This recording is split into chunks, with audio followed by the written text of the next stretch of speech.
a little tricky to gift wrap. So Lia Griffith, she can help you with that. Thank you so much for being here. She's a Portland woman who recently won Scotch brand's most gifted wrapper contest. Congratulations. Thank you. Quite an honor. It was a lot of fun. So what did you have to do for the contest? Well, I was flown to New York City. There were 8 of us that were picked for this final contest, and we were in Bryant Park at 6:30 in the morning, wrapping in front of a crowd. We had 3 rounds, and our first round we wrapped a rubber duck, oversized rubber duck, and a box, a game, but we had wrap them separately, and we had 10 minutes to do it. So that was round 1. Wow. 8 people cut to 4. Round 2, we had to wrap a tuba. A tuba? A tuba, yes. A tuba. And it's all about being creative, and using the materials in a different way. So round 2, they knocked 2 people out. There were 2 of us left. And round 3, we wrapped an 8-foot wide model airplane. Oh my gosh. Yes. Okay, so if you have any questions whatsoever on how to wrap, she is the woman that will have the answer. And we're going to start with something very basic. And this is a box. This isn't a tuba or anything. This is really basic. This is just a Monopoly game. So I just wanted to kind of show some techniques of how to wrap really simple and clean. One of the things I like to do is make sure I have just a little tiny bit of edge on each end. So cut your paper to that fit. I like to tape it a little off so it's not centered, because what I want to do, I bring my paper to the very edge. I'm going to flip it back. And crease it, and then I have this really beautiful invisible edge. And here's where our accessories come in handy. Yes, the Scotch pop-up tape. I don't go anywhere without it. So then on the ends, again, you just kind of tuck them in and crease them. It's all about creasing. Okay. And getting the right size. Like you mentioned really quickly the cutting of the paper, because when you roll out the wrapping paper, it's not the right size. You can't just cut it and then try to work with what you have. It makes it easier. Measuring and cutting the right size is going to make a big difference. Yes, it is. And see how I tucked my end down and then just brought it back around to give a really nice, clean finish?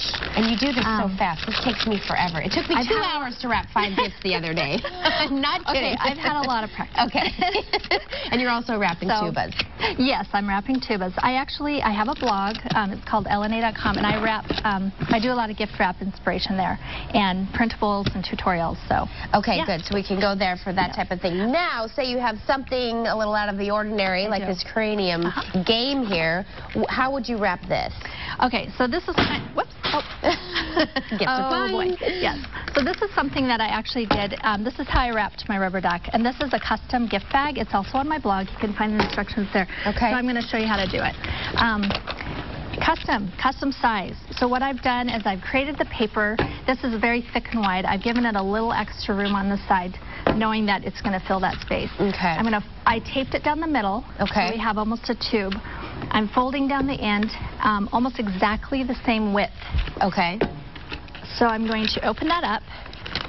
So essentially, you're making a bag instead of going out and purchasing a bag. Yes. You're making the bag here, and then it looks nice, and like you've put some thought into it. It does, and also it fits the gift. You don't have all this tissue paper fluffing around inside. So it just makes a really nice custom size.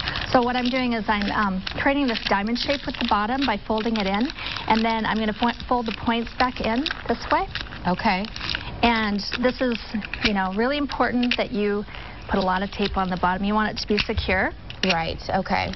And you'll have these directions on your blog? Yes. And mention how people can find your blog. Okay. It is spelled ELLINEE.com. Okay. And if you can't remember how to spell it, just Google Lia Griffith, which is LIAGriffith.com. Okay. And I have instructions on how to get there. So on this, it's a little bit tall, so I'm just going to cut it down a bit. Okay. And then essentially you'll put this in and fold it over and put the bow on, and bam. And there you go. There it is. Look how well this fits, you guys. It's perfect. That's fabulous. Yes. That is fabulous. I love it. Okay, and so if you go to her blog, she'll have instructions on how to do that, as well as printouts like this bow here and some of these tags. So, yeah, she'll help you. One more thing. She'll help you get all of your stuff ready. Thank you so much, Lia. We'll be right back. Okay. You're watching more Good Day Oregon.